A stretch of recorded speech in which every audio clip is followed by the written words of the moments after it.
great. And we've been told to hurry up as well. So I know you don't want to. I'm Rob Smith, I'm managing partner at Ogilvy and I work in the field recruitment business.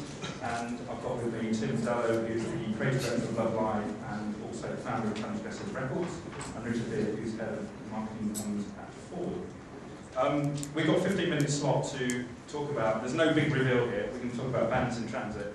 Bands in transit is the entry point for Ford as a music strategy. So this is going to be very much a kind of headline overview of what we do, and it's kind of tailored, I guess, to anybody who is either wanting to get to the music space or is already working in the music space, rather than a kind of really detailed case study.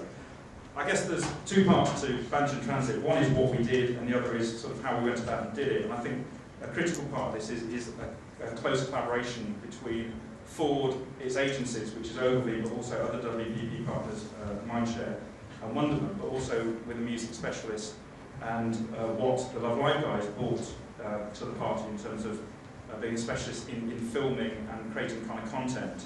The combination of those things has been absolutely critical. I think fundamentally that we, I think the situation where we work with our clients at Ford, who have brought in absolutely passionately to the strategy and as bigger and more passionate advocates of what we're trying to do around the whole thing like music policy, which Tim will talk about. And I think the fact that everybody was totally on the same agenda is the only thing that made this project work in the way it did. Anyway, what we're going to talk about is, they're going to talk about what we did and how we did it. I'll just put a bit of context to that. I think, as much as I'd like to say that we hijacked Richard and a load of budget and went and ran off and got some bands to play gigs out the back of the transit van, which is essentially what we did. Tim will explain it much better than that. Is that there is actually a fundamental kind of strategy that's actually underpinning what we're doing. So I'm going to talk very briefly about kind of the why, if you like. This chart, most of my charts are going to be pictures. I haven't got some music clips for you, please. But this chart really puts everything together. But fundamentally, what we have been need to do is that Ford is by far the brand leader in the UK as a car brand. But one thing that's underpinning the requirement to move further forward is people having a even big emotional, I guess, engagement with the brand, and not just a rational engagement. So we're sort of looking to win the hearts of consumers and create a kind of more emotional connection with consumers as we move forward. And I think that obviously music is a fantastic opportunity to do that. It's a very rich territory, and we're not going to be the first people to stand here today and say, hey, music has a strong emotional connection with consumers.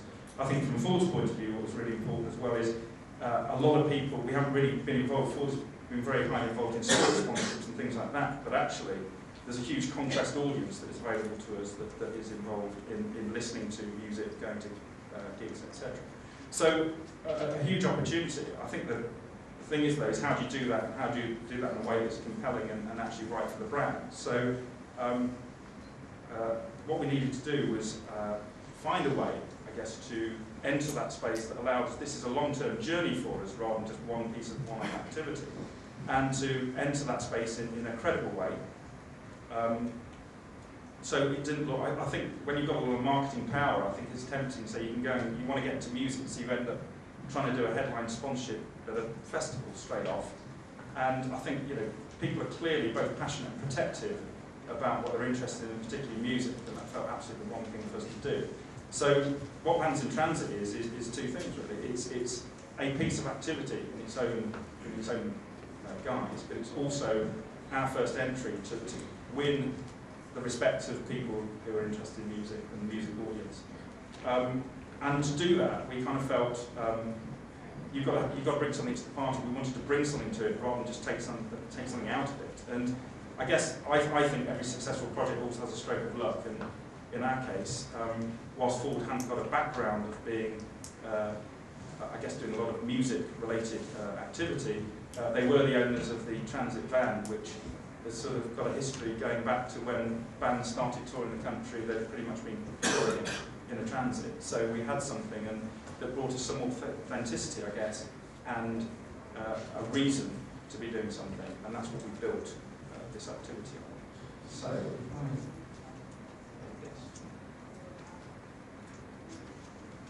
am I going to do this? No, it's not the one. Sorry, that's a nice picture of James.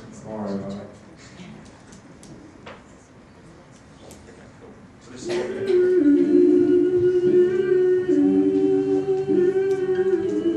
Hey, I'm Jen Long. Hi, I'm John Kennedy. And we're here at the Great Escape Festival, Bands in Transit with Ford. Find me, I must be a lover. I must be a lover.